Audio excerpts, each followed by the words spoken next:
Tumeambiwa hapa na mtaalamu kwamba hii mbolea hairuhusiwi kwenye nchi yetu ya Tanzania, si ndio mtaalamu wa TFRA? Hii mbolea ni kwa ajili ya Zambia.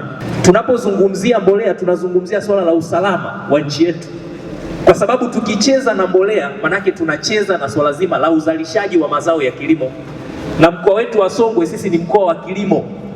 Sisi tunategemewa kwa ajili ya kuilisha Tanzania, tunategemewa kwa ajili ya kuchangia kwenye jitihada za taifa za kukabiliana na changamoto ya usalama wa chakula, lakini kulilisha bara la Afrika.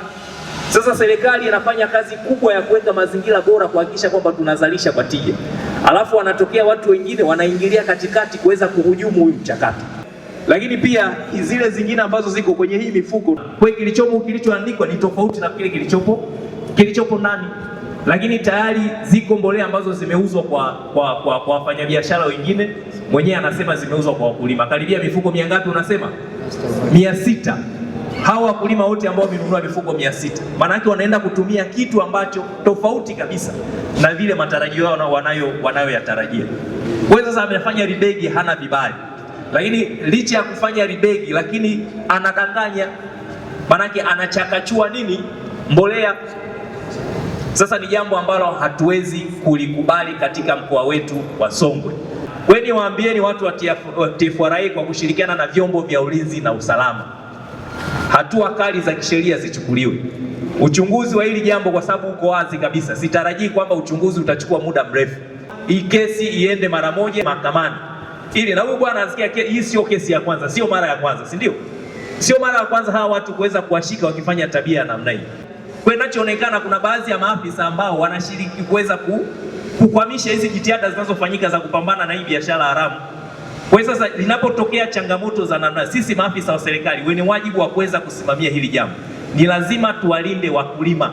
Na tayari alishaanza jitihada za kutembeza kutaka kutoa rushwa kwa baadhi ya watu, lakini kwa sababu tuna vyombo vya ulinzi ambavyo ni imara, vinajitambua, hajafanikiwa.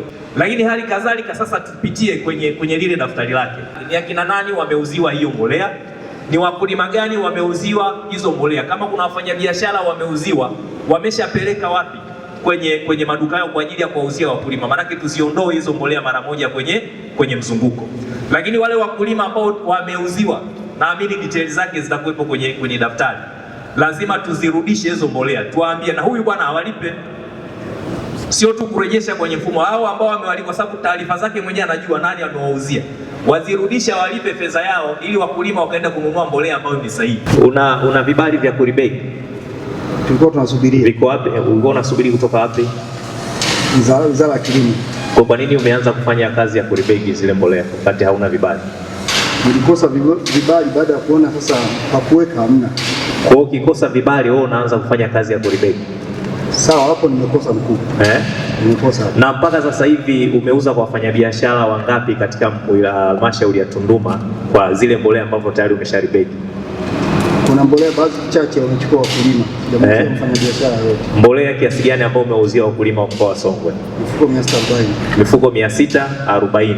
Na kitu kilichokuwa kinafanyika ni kwamba kuna zoezi la ribegi lilikuwa linafanyika kwenye mifuko, lakini taarifa sisi kama mamlaka tulikuwa hatuna taarifa hiyo. Kuna mbolea zilikuwa zinahamishwa kutoka kwenye mifuko kwenda kwenye mifuko mingine bila kibali, na mbolea hizo zimekamatwa lori moja, lakini mhusika ameweza kusema kwamba alipokea lori 9 na zote alikuwa ameshazifanyia rebagging. Lakini pia tumebaini humu ndani pia kuna mbolea ambayo haitumiki nchini, inaitwa D compound ambayo ni NPK 10-20-10 ambayo usajili wake unatumika Zambia, lakini kwenye sisi hapa haitumiki. Na mifuko mingine ambayo tumeikuta ni hapa ambayo ni mbolea ya HK NPK 1172, ni mbolea ambayo pia kwa jinsi ambavyo tumefanya upelelezi wa awali ni kwamba mbolea hii imehamishwa kutoka kwenye mbolea ambayo ni ya NPK ya tumbaku 10-18-24 na kuwekwa kwenye mifuko hiyo kinyume na taratibu. Kwanza hamna kibali cha kufanya hivyo, lakini pili mbolea hiyo sio yenyewe ambayo imewekwa. Kwa hiyo mifuko inasomeka NPK 1172, lakini kule inakotoka kwenye mifuko ya mbolea nyingine ni NPK 10-18-24 ambayo ni mbolea ambayo inatumika kwenye tumbaku, na mbolea hiyo pia ilikuwa haijaruhusiwa kufanyika hivyo. Kwa hiyo kwa maana hiyo huyu mtu amefanya uchakachuzi wa kubadilisha mbolea na kuuza mbolea ambazo ni tofauti na kinyume na maelekezo ambayo sisi tunayatoa. Lakini sio tu, imekamatwa vitu mbalimbali ambavyo anavitumia kufanyia uhalifu huu wa kulibegi hii mifuko ya mbolea. Moja, imekamatwa mashine ambayo tutaiona baadaye, mashine ya kushona kwa ajili ya kushonea ile mifuko, lakini mifuko tupu 1479 ya hiyo NPK ambayo nimeitaja.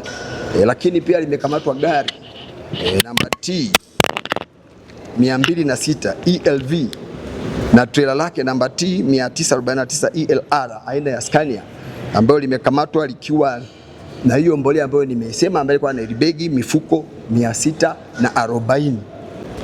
Kwa hiyo tunaendelea na uchunguzi tukishirikiana na wataalamu wa NFRA pamoja na sekta zingine tuhakikishe kwamba ushahidi unakamilika kwa wakati, na ikithibitika basi faili itapelekwa kwa wataalamu wa sheria ili iweze kushtakiwa na hatua stahiki ziweze kuchukuliwa.